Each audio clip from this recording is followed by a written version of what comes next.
Hi, I'm Jake with Specialized Garage Doors, and I'm going to show you how to install an aluminum garage door weather strip.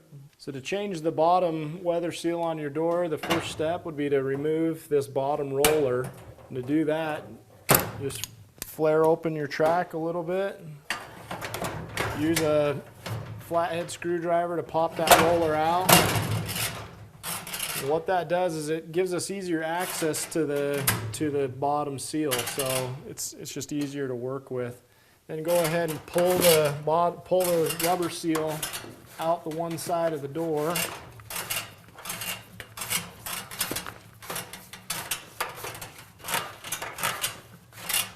Now you can take your new weather seal and reinstall it. So here's your new aluminum bottom seal and retainer to put on the bottom of your garage door. Just go ahead and cut it to length to match the bottom width of your door. And when you're reinstalling this piece right here, you've got to notch this bottom right corner and bottom left corner to clear these bottom brackets. So go ahead and take your saw and just notch this little corner out of the bottom of the door, and then that way it won't be held out away from the back of the door.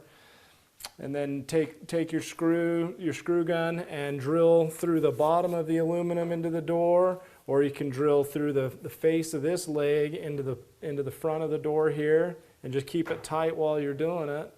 And then once you got that on there, you're all set. Again, that was Jake with Specialized Garage Doors, and we've just shown you how to install the aluminum garage door weather strip.